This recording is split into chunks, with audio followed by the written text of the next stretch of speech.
Welcome to BNEWS Weekly. I'm Phil Gallagher along with BNEWS Director Rich Hosford, BNEWS reporters Tad Stefanak, Robert Paris, and Varys Conley, Peter Brown with the weather, Gretchen Carey with community calendar, and Anthony Matos with sports. Thank you for joining us. The Burlington Select Board will take another look at possible non-governmental flag policy for the town common after a recent incident involving pride flags sparked controversy. The idea was discussed last summer when some residents expressed interest in having a flagpole that could be used by residents to celebrate different holidays and events, but the board eventually decided against it after hearing opposition from local veterans and due to concern of legal liability if the town were to approve one group's request but deny another's petition. However, the issue came up again this week after an incident of pride flags being removed from the common and a flag draped over the dog sculpture Havoc being refolded into a handkerchief. Selectmen said that after residents placed the items on the common, they received some complaints by residents who asked why flags other than the American flag and the military flags were being allowed. Select Board Chair Nick Priest said at Monday night's meeting that the situation came from a mix-up and a lack of communication. Our town common is not what is deemed, in legal terms, a public forum. We have clear guidelines around the use of the common, how signs and events are to be handled. We have process and request forms, and these are then brought before the board for approval or denial. In this case, that just didn't happen. Chairman Priest said what happened was that residents went to the Sculpture Park Committee and received permission from them to place the flags. The committee gave permission, but that was not supposed to extend from the Sculpture Park to the piece on the common. Priest said after he was alerted to the situation, he had the flag stuck in the ground removed and the one on Havoc turned into a bandana because they have allowed other bandanas celebrating different holidays to be placed on the sculpture in the past. However, this action received backlash from residents in support of Pride Month, many who were at the meeting to speak about their concerns that it appears the town does not support the LGBTQ movement. Resident Andrea Bono Bunker, one such community member at the meeting to support having a pride flag raised on the common, said it's a symbol that the town is accepting of all its residents. So the pride flag and the progress flag are symbols of our community. And having grown up in Woburn and now living in Burlington for 6 years, I grew up in an unaccepting family, one where I was one of those children that you described, one of those teens. I went to Catholic school where I was told I was going to go to hell every single day for who I was. It did not deter me from becoming who I am because this is who I am.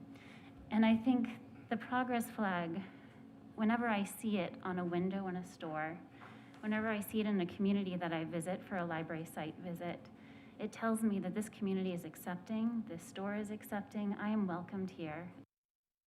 Chairman Priest said in removing the flags, the board was not taking a stance on any issue, but wanted everyone to follow the rules. He pointed that a couple of weeks ago, Police Lives Matter sign was posted on the common, and they had that removed as well. The position of the board's members on these issues, he said, is not a determining factor in whether flags or signs are allowed. Finally, Priest said he understands the showing of flags and signs on public spaces is something many groups set out to do for a variety of causes and reasons that he believes the board should take another look at possibly changing the policy. The town's flag policy will be discussed at a future meeting. The Burlington Police Department held the first of 2 info sessions on police training, response, and mindset in regard to school shootings in the wake of the tragedy in Uvalde, Texas. BNEWS Director Rich Hosford went to check it out and has this report. Members of the Burlington Police Department held a public information session at Grandview Farm on Wednesday evening to update the community on how they train and prepare for the possibility of a threat to school security. The program was held in the wake of recent mass shootings and was meant to provide reassurance to residents that the department would do all it can if any such situation takes place at a Burlington school. So the major inspiration was the recent events down in Uvalde, Texas with the mass shooting. We heard a lot of concerns from the community, rightfully so. A lot of the officers in the department had concerns, and we figured our best basically defense was to get out in front of this and be able to reassure the community that God forbid something like that happen in Burlington, we're trained, we're prepared, and we're ready to handle it. Chief Brown said the first step to ensuring student safety is for everyone to work together towards that common goal. We act in concert with the schools all the time. We do the drills with the schools. We have access to the schools. We're in the schools all the time. We're checking doors. We're walking through classrooms. We're talking to the kids, talking to schools, the administrators and teachers. And we have a good relationship with that. And I expect that that's going to continue well into the future. Chief Brown said the police department and the school district have protocols in place that are designed to be clear and easy to follow. Well, the biggest thing is we use the standard response protocol for the schools, which is a very easy design. It's very easy to follow for the end user, which is going to be your teachers, administrators, and students. But also that plan can go forward into the community, into our business districts, the mall, and even private residences. So it's an easy thing for people to follow, and it's a very standard way that we can respond to any active threat, no matter where it is.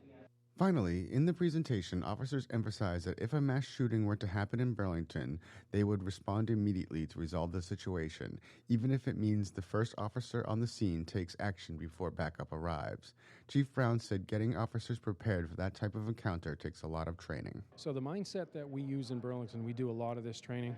We do a lot of readiness drills. We prepare for this type of thing. And the biggest thing is mindset. And the way we push through our training is, number one, is the mindset. We put our officers in a situation to realize that they're not going to be effective responding to any incident if they don't have the right mindset and the right frame of mind to go into this type of thing and be able to rely confidently on the training that we're giving them behind the scenes.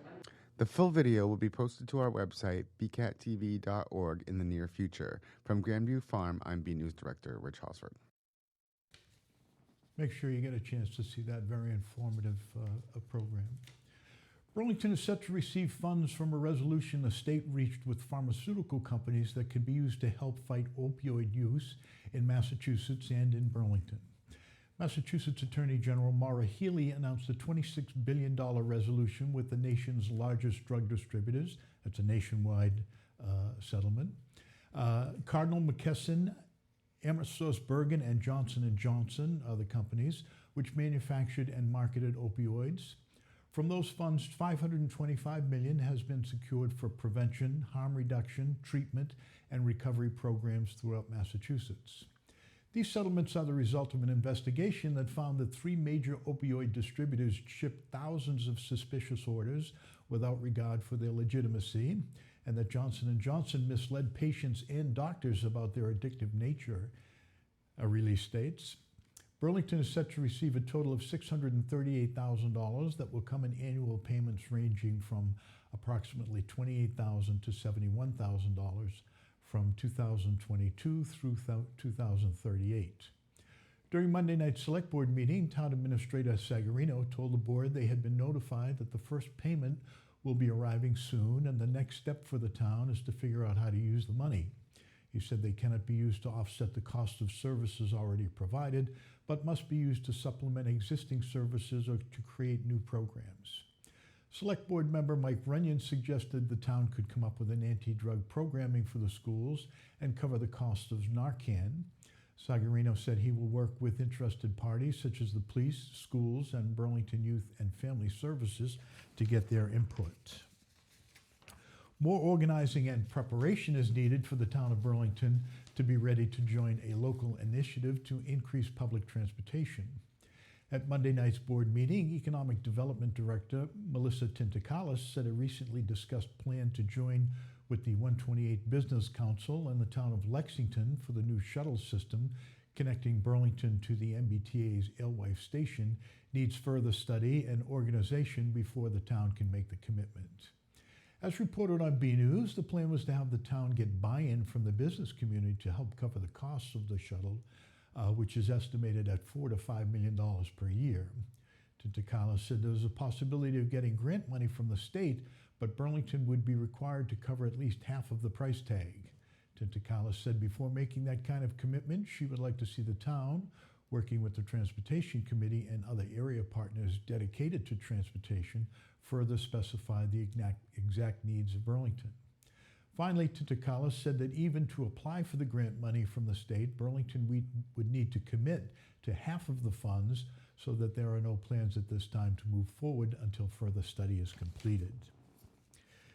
Many residents stopped by the Burlington Town Common for the return of the antique car show, Cops and Cars, after the event was canceled the past 2 years.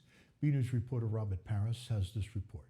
Whether you prefer automatic or stick shift, there was plenty to see at the second annual Cops and Cars event at the Burlington Town Common on June 11th. BCAT volunteer Micah Speo explored the Common to check out all the variety of cars and found our man behind the event, Mr. Bernie Scipoletti. Cops and Cars is a program that's run actually nationally. We're just doing our little portion of it here.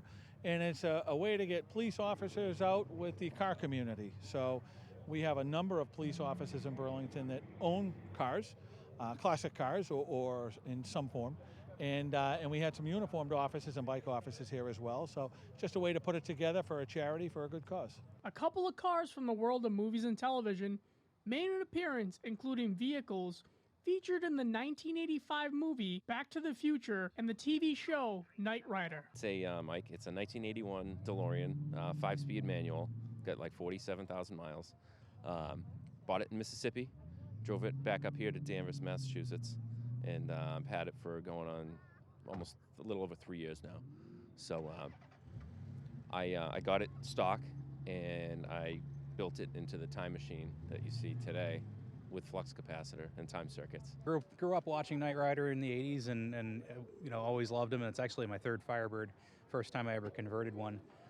Took me 10 years, started as a 85 V6 Firebird, and now it's appears as an 82 Trans Am like did in the show. It's got a Chevy 350 in it, V8. All of the proceeds went to people helping people, and Bernie was amazed of how many cars came out and showed their support. I stopped counting somewhere around 150. Wow. So we're real happy with that number. It's always a weather-dependent event, so it's a hit or miss. You really never know what you're going to get. But we're charging cars to get in today. It's a $20 entry for cars. Spectators are obviously free. And the $20, all of it goes to people helping people. It's just our way of giving back to a Burlington community. The shirt sales all going into that as well. That's and awesome. The raffles. The vendors in town, we've had some great help with vendors in town that we'll mention online and social media to make sure they get thanked. We've really been helped out a lot. That's awesome. Check out the full special of Cops and Cars coming soon to BCAT. I'm Robert Paris for BNEWS Weekly. I wish I kept that 56 Crown Victoria I had 50 years ago. Cambridge Street Animal Hospital can be part of your pet's long, happy, and healthy life with their offerings of comprehensive examinations that evaluate the overall health for your furry loved ones. BNews reporter Tad Stefanak attended their recent open house and has this look. The Shops at Simons Park has a new destination for your pet's care.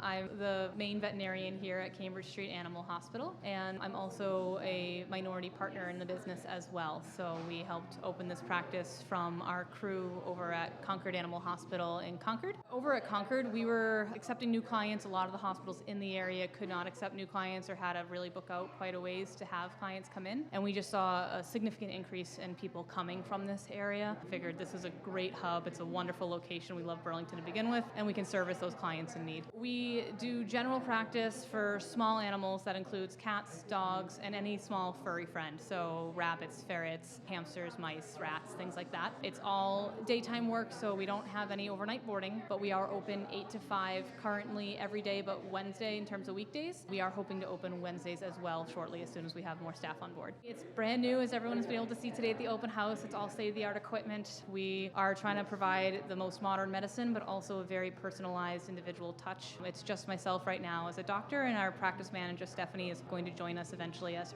the second veterinarian. So we try to keep things just as tailored to every individual family as possible so that it's that family practice. From the Cambridge Street Animal Hospital, I'm BNews reporter Tad Stefanak. There will soon be a new hand at the helm of the Memorial Elementary School. Burlington Public Schools Superintendent Eric Conti announced on Monday the appointment of Patricia English Sand as the new principal of Memorial Elementary School. Miss English Sand, who is completing her 4th year as the vice principal at Edith C. Baker Elementary School in Brookline, will replace interim principal Tara Harris. Ms. English Sand will begin her position at the Memorial School on July 1 and was selected following a search process that included family and staff feedback from the Memorial School Community survey back in March. The information gathered from the survey was used by the 11-person search committee, which was composed of parents, staff, district administrators, and a school committee member. The interview committee utilized this information to create the interview questions and work through the process of selecting 12 of the 24 applicants for the position to interview. Superintendent Conti said Miss English Sand brings with her a strong background in special ed, having worked as an inclusion facilitator, a team chair, and a lifelong disability rights advocate. During the interview process, she highlighted her commitment to ensuring high expectations for all the students. Further, she noted the importance of securing educational equity by identifying and eliminating barriers to educational achievement, respecting human differences, and building relationships with all members of the Memorial School community. English Sands says she's being happy to be coming to Burlington and the Memorial School. In our segment, What Is It?, we ask local experts to explain an item from history, science, or other fields of interest. This time up is Burlington Historical Commission member Peter Coppola, taking a look at a pipkin, a type of medieval slow cooker. Let's have a look.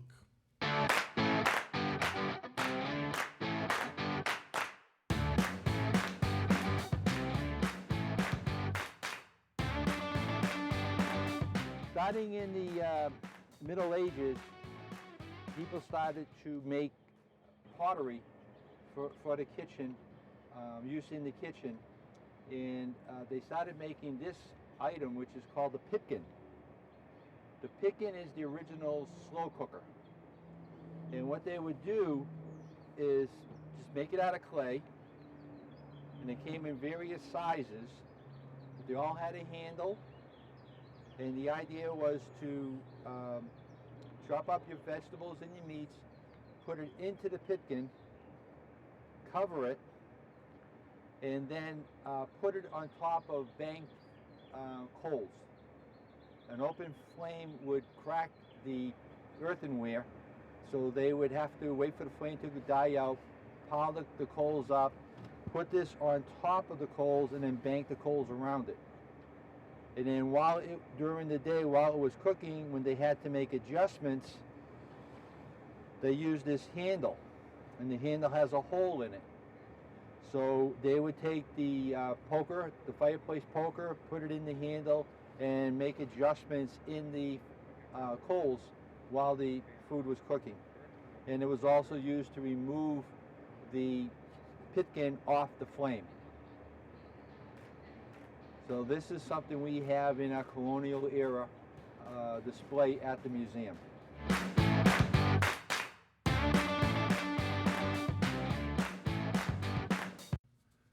Doesn't look like you could get half a rack of ribs in that thing.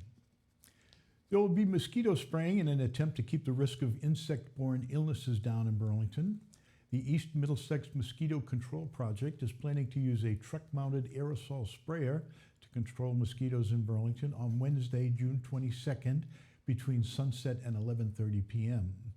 The spraying is scheduled for areas of town that are located in neighborhoods in the vicinity of Hemlock Lane, B Street, Victor Ave, Old Colony Road, Birch Street, Colburn Street, Glen Ave, Mountain Road, and Hampton Road. If postponed, spraying will be rescheduled for the following week. The mosquito control product being used is Zenavex E4, a non-ester pyrethroid that is classified by the EPA as a reduced risk pesticide. According to the EPA, mosquito control applications of Zenavex E4 do not pose a significant risk to people or their pets due to the low toxicity and the small amount used to control mosquitoes. However, as with any pesticide, people should minimize their exposure. If residents see a spray truck approaching, they are advised to go indoors for a few minutes while the spray dissipates. Residents are also advised to close windows. Beekeepers do not need to take any special precautions since spraying begins after sunset. Zenavex E4 biodegrades rapidly and doesn't build up in the environment. We go now to BNEWS weatherman Peter Brown to see the latest forecast for the week ahead. We'll also check out the community calendar with Gretchen Carey to see what's happening in Burlington. Well, hello everyone, this is Peter Brown with your weather for the next 7 days. Here we are heading into the official start of summer. Yes, summer officially begins next Tuesday, June 21st at 5:13 a.m., so summer is here. We're not going to be seeing, though, any really hot conditions here in the Burlington area for the next 7 to 10 days, at least the way it's looking right now. And starting on our period on Friday, this is probably going to be the warmest day of the period coming up. We're going to be seeing temperatures in the mid to upper 80s, kind of sticky out there, a humid feel, and then kind of warm at night as you're stepping out in the Burlington area. And as we get towards the end of the period into next Thursday, our average highs at this time of the year should be in the low 80s. And we're probably going to be maybe around there or maybe a little bit cooler than that. Looks like it's actually going to be cooler than average here over most of the northeastern U.S. And as you can see right now with our length of days, they are just about at the longest that they get all year. So unfortunately, although summer is beginning, our days are going to start getting shorter in the next week or so. So as we go ahead, let's take a look at what the Climate Prediction Center is calling for us here in the Burlington area in terms of temperatures and precipitation for the next 7 to 10 days. And again, looking at a temperature map, if you're heading out to the Midwest, everyone, it is going to be scorching hot temperatures well up into the 100s over most of the plains. But if you're going to be here staying in the Burlington area, it's going to be about average to below average in terms of temperatures. Now, that doesn't necessarily mean we're going to be having any bad weather in terms of rain. In fact, going ahead looking at our rain chances, looks like the Climate Prediction Center is calling for us to have below average precipitation. So we may be only seeing a couple of spotty showers here and there. So some real fair weather skies, bright sunshine. So you're going to have to definitely keep the sunscreen handy, as it's going to be a little bit deceiving as it's going to be cooler than average out there. But that sun is mighty strong at this time of the year. So as we go ahead, let's take a look at those 7 days of weather coming up. And again, starting out on Friday, this is looking like this is going to be our most summer-like day of the next 7 to 10 days, with temperatures in the mid-80s in the Burlington area and that humid feel out there. Now, as we get in towards Saturday and Sunday, your temperatures are going to take a bit of a nosedive, down about 10 to 15 degrees, especially by the time we get to Sunday, with temperatures only getting into the low 70s. Very dry out there, so very nice if you want to get out and get any yard work done or take a nice walk or something like that. It is going to be beautiful out there. As we start out our work week, we're going to see those temperatures go a little bit higher again, back to about average for this time of the year by Monday, back up to near 80. And then as we get towards the middle of the week, we may see some spotty rain chances coming in here to the area around Wednesday, and that's going to be a pretty cool day for us. Looks like we're going to have a bit of an onshore wind too on Wednesday, so temperatures maybe not getting out of the upper 60s. But then our sunshine returns for Thursday, with highs getting back up into the upper 70s. So everyone, get out there, enjoy the weather, and have a great week.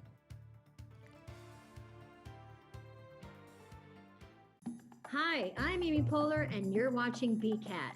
Go Red Devils!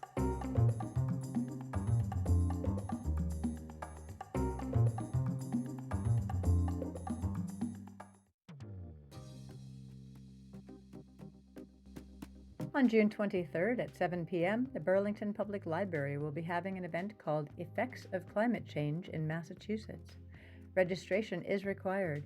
To register, go to burlingtonpubliclibrary.org. On June 24th, BCAT will be having their annual meeting and appreciation awards at Burlington High School. 6 p.m. is the red carpet and complimentary cuisine. The appreciation awards commence at 7 p.m. in the Fogelberg Auditorium. Everyone is welcome, and the event is free. For more information, go to bcattv.org. Through July 3rd, the Griffin Museum of Photography is featuring the work of Burlington High School advanced photography students and students from Winchester High School. For more information about the ongoing event, go to the following website.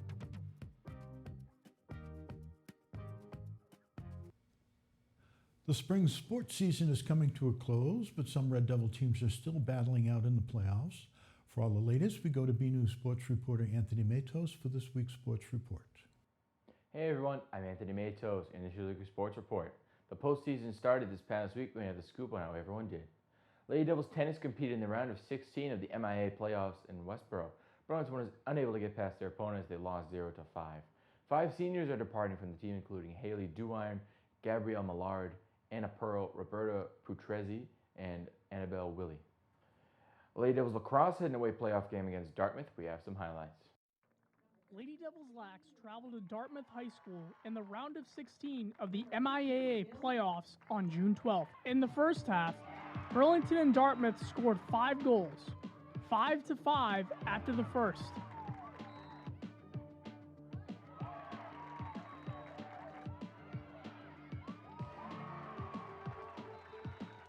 Four more goals went into the net for the Devils in Dartmouth.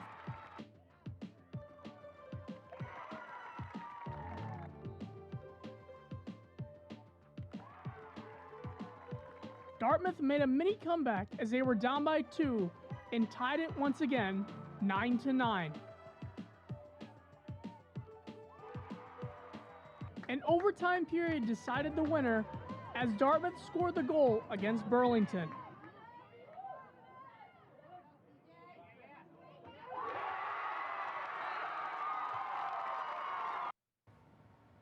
Nine seniors departing from the team this offseason, including Jolene Russo, Bella Colozzi, Becca Ferguson, Sam Mariah, Lily Sturdivant, Annie Otis, Sarah Quinlan, Lelia Fowler, and Lexi Drosos. Lady Devils track season came to a close as well. The team is losing 9 seniors this offseason, including Costanza Bissini, Brooke Bibbo, Madison Bowden, Liz Breeby, Kira Coughlin, Paige Devereaux, Brooke Hovace, and Jessica Joseph. Red Devils track athletes Eric Sakaya, Anthony Abbott, Anthony Minkello, Quinn Flaherty, and Rithik Prakash are all competing in the New Balance Nationals Outdoor National Championship in Philadelphia, Pennsylvania. Prakash will run the 5K event on June 16th and the 2-mile on the 17th. Abbott, Sakaya, Minkello, and Flaherty will compete in the 4x400 relay race on June 19th.